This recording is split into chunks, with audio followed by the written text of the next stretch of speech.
مساء الخير على عيونكم حبايبي، عاملين ايه؟ يا رب تكونوا بخير. النهارده بقى جايلكم باكله كده اقتصاديه، اكله شعبيه بجد تحفه. عايزاكم بقى ايه؟ تجربوا الاكله دي على طريقتي كده، طريقه حلوه قوي كده. انا من ساعه والله ما جربت الطريقه دي وانا ادمنت الاكله دي. بجد بقت يعني بالنسبه لي اكله بدوس فيها، بجد حلوه جدا. تقدري بقى تقدميها بالطريقه اللي تحبيها. تعملي جنبها بطاطس محمره، فلفل مقلي، بتنجان مقلي. بصي اللي تحبيه، مخلل. بصي بالعيش بقى البلدي وغرقي. بجد تحفة. هنعملها النهاردة بطريقة سهلة وبسيطة خالص. هتاخدي أحلى طعم وأحلى ريحة، بجد تحفة. أكلة حلوة كده وبتأكل من أكلاتنا كده القديمة، اللي بتاعت زمان كده، الحلوة بجد تحفة. طريقتها حلوة وسهلة وبسيطة خالص. وهتاخدي كمان أحلى نتيجة وعلى ضمانتي، وأتمنى إن هي تعجبكم. اول حاجه انا عندي هنا حوالي ربع كيلو من العدس ابو جبه، ده اسمه عدس بجبه. تمام، بتجيبيه من عند العطار، جايباه سايب خالص. بجيبه، اهم حاجه ان انتي تنقعيه. انا غسلته كده غسله حلوه ونقعته. تنقعيه بقى من بالليل لتاني يوم. تنقعيه كده 4 ساعات لو مستعجله. اهم حاجه تنقعيه. النقع ده هيخليه يستوي معاكي بسرعه، وفي نفس الوقت يخرج كل ايه الغازات بتاعته. تمام. البقوليات دي لما بتنقعيها بتاخدي نتيجة حلوة. وبعد كده تصفيها كويس وتشطفيها وتستعمليها على طول. انا هنا بقى هعمل ايه؟ عندي حلة حطيت فيها بصلاية متوسطة كده، الربع الكيلو ده خد بصلاية متوسطة كده، خرطتها تخريط عشوائي كده بالسكينة. وطبعا المادة الدهنية دي اللي تحبيها براحتك، زيت بقى، سمنة. انا هعملها النهاردة كده على صيامي يعني نباتي، فهستعملها هحط زيت. تمام. هحط بقى زيت كده زي ما قلت لكم. هشوحها كده لحد ايه، ما تاخد يعني تدبل معايا كده، وتاخد لون كده بسيط. عندي هنا معلقه صغيره من الثوم المفروم، بيديها طعم طبعا وريحه حلوه جدا. هشوحها كده بقى مع البصلايه كده لحد ايه ما تاخد لون خفيف كده، وريحه التومه كده تظهر بقى. مش عايزه اقولك بقى الريحه هنا بتبقى فظيعه. هشوح بقى فيها كده لحد ايه ما تاخد لون حلو كده، لون ذهبي كده فاتح. تمام. عندي بقى ايه هنا العدس بجبه بتاعي. انا صفيته من الميه حلو جدا.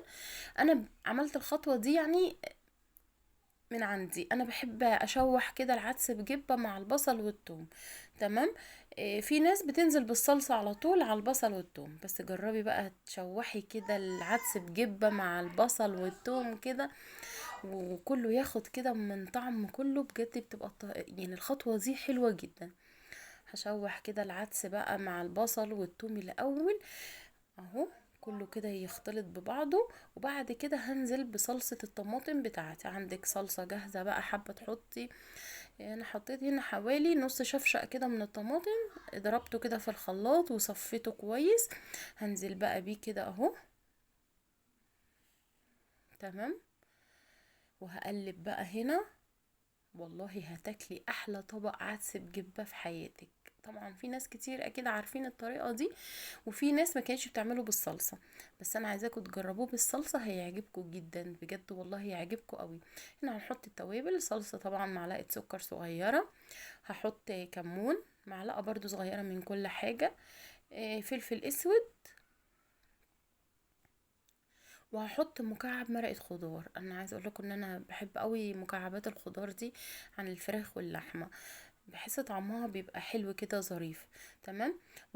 هظبط بقى الملح بتاعي، ما حطيتش ملح كتير يعني حاجه بسيطه، عشان طبعا حاطه ايه مكعب خضار مرقه خضار. تمام. اظبطي بقى الملح بتاعك وكده. العدس بجبة بقى معايا تمام. هغطي عليه بقى كده واسيبه يتسبك بقى ويتشرب. انا بحب الصلصه دي تتشرب خالص مع العدس يعني. مش بحبها تبقى كتيرة، لو حبها تبقى كتيرة براحتك، انا مش بحبها تبقى كتيرة.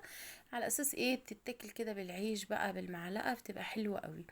وهنا الاكلة بتاعتي كده بقت تمام وخلصت وبقت مية مية، وده كان شكلها اهي. انا زي ما قلت لكم كده ما خليتش الطماطم كتيرة فيها، انا بحب ايه تبقى هي كده. جربوها والله والله انا متأكدة ان هي هتعجبكم. اكلة كده تحفة. تعملي جنبها بتنجان مدحرج بقى، مخلل، بطاطس، فلفل مقلي كده زي ما انا عاملة. بألف هنا وشفا يا رب على كل اللي كل. اتمنى من كل قلبي ان انتوا تجربوا الاكله دي وتقولوا لي رايكم ايه تحت في التعليقات. في ناس كده بعد ما تغرف كده بتحب تحط معلقه سمنه بلدي على الوش، بتودي الاكله دي في حته تانية. بس بما اننا يعني صايمين فعملناها كده نباتيه واقتصاديه كده، واكله شعبيه من اكلات ايه اجدادنا زمان كده. اكله حلوه قوي قوي قوي يعني، بجد مهدور حقها. اتمنى ان انتوا تجربوها، وما تنسونيش بقى باللايك واشتراك في القناه وتفعيل الجرس عشان يوصلكم مني كل فيديو جديد انا بنزله، عشان كمان تشجعوني ان انا انزل لكم فيديوهات جديده. هقول لكم مع الف سلامه.